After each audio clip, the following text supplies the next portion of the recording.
So I keep getting asked this question all the time, which is what do I do as a financial advisor? And I think people who ask this question are mostly trying to understand if they need a financial advisor and how a financial advisor can help them, save money or make money.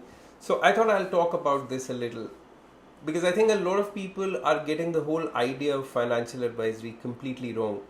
It's not about telling them which stocks to buy and which stocks to sell, when to buy, when to sell, and you make money, because predicting those things are absolutely impossible. Nobody knows what the market will do in 2, 3, 4, 5, 6 months or even a year from now. It's mostly about portfolio allocation, which I'll come to in the second part of this video. But first, I think the most important job of a financial advisor is to control the impulse of a client, which is most relevant in current market environment. And the reason is there is no dearth of information. You have all sorts of financial advisory websites, all sorts of apps, you have chat GPT, you have TV channels, you have so many blogs and so many YouTube channels. One advisor is recommending something one day, he's telling you to sell the same thing the next day and advising you to buy it back the third day. Two advisors are conflicted with each other in terms of what you should do with your portfolio. So often what happens is people listen to something and they decide to implement it, and then they can't stick to that for the long haul.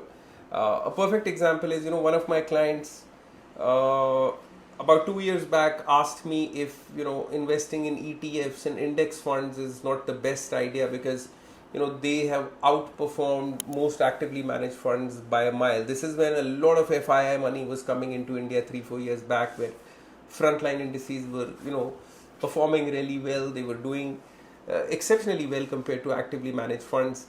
So a lot of his money he started doing in index funds and ETFs, and started avoiding actively managed funds. And then when FII started selling and actively managed funds, like now they started outperforming ETFs and frontline indices, the view would have changed. So one of the things that I do is to try and tell people to just stick to your plan, keep doing what you're doing. Time to time people would call me, they would want to buy a few stocks, they would want to buy a particular stock because they think it's a multi-bagger, and the amount they want to invest in them in those stocks is very, very lopsided.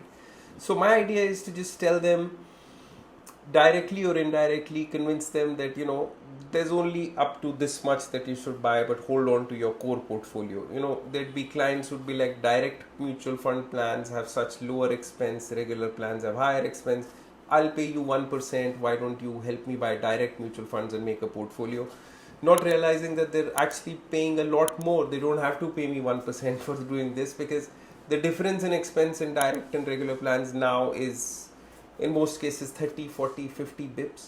So there's a lot of misinformation which I try to filter out for clients. There's a lot of controlling their behavior and how they should go about allocating money to the portfolio, and then sticking to that portfolio. And that's the key part, that's the more relevant part, to just be there to pick up the call, talk to them and tell them not to do what they were planning to do. And I think that's really, really important. Now coming to the most important aspect of financial advisory, and the second thing that I do as a financial advisor, it is obviously portfolio allocation. And I know when I say portfolio allocation, a lot of you hear it as stock selection. Now these are two very different things. Stock selection is easy. You can pick up the fact sheets of a few mutual funds and see what stocks they're holding. It's really simple to make a list of 10-12 stocks which are good to buy. I'll put a link to my last video in the comment section, which is about 10 stocks that you should buy in the current market. But portfolio allocation is not about stock selection. It is about how much money should you put in stocks in the first place. You may be a very high net worth individual with 100 crore portfolio who may not need that money for 10 years. Even then, you don't go all in on stocks. There's a reason why Warren Buffett keeps holding a huge pile of cash from time to time, because you do get stocks cheap at some point, during this bull and bear market. There's a time when markets are extremely expensive and it's time to pull some money off the table. In the third point, I'll come to when to sell a stock and how do you decide which stock to sell or which mutual fund to get out of. But first, you have to understand yourself as a client, and that's what I help clients do. I'll give you an example to explain this. A few days back somebody asked me, I have a home loan running for about 1 crore 20 lakhs, and my portfolio is about 4 crores, and that's growing at about 14.5% for the last few years. Should I sell some of my stocks in mutual funds and put that money into or use that money towards paying my home loan? And this is a question I keep getting asked repeatedly by clients. The answer to this question for me is never the same for any two clients. I'll explain what I mean. I meet someone who is in a very high paying salaried job, which he makes about 60 lakhs a year, but he's a very disciplined man. I know इसकी life ऐसे ही चलती रहेगी, 3-4% साल में increment मिलता रहेगा, एक bonus अच्छा मिलता रहेगा, 5 साल बाद भी मैं इसको मिलूंगा, इसका पे पैकेज अराउंड 1.5 करोड़ हो गया होगा और इसका लाइफ बिल्कुल डिसिप्लिन वैसे ही चल रहा होगा. Usually very disciplined teetotaler kind of man. To him I will say yes, if your home loan is you're paying 9% interest on that, and your mutual fund and stocks portfolio is making 14%, there's a clear 5% more you're making. दोनों को चलने दो. But time to time I meet people who are extremely aggressive, business people who would be like, मेरे पास और 2 हफ्ते में 3 हफ्ते में 50 लाख रुपए आने वाला है, उसको कहाँ इन्वेस्ट करना है, उसका प्लान बना लो. And 3 weeks later they'll say नहीं वो प्लान कैंसिल हो गया, मुझे अभी ये भी सब बेचना है, आई नीड मनी. और हो सकता है वो उसके 3 महीने बाद आके बोले मेरे पास 3 करोड़ रुपए और आया है, इसको कहाँ इन्वेस्ट करना है. So for these kind of people where there is uncertainty and when I know, और ये लगभग साल भर 12 महीने से 18 महीने में क्लाइंट के साथ वर्क करते करते पता लग जाता है that this guy is little aggressive, he is not sure of his plans. So I make sure that I allocate the portfolio in such a way कि इसको जितना पैसा चाहिए इसको पूरा निकालते वक्त भी कभी लॉस में ना बेचना पड़े. While in case of the first guy I would say yes, let both of these run.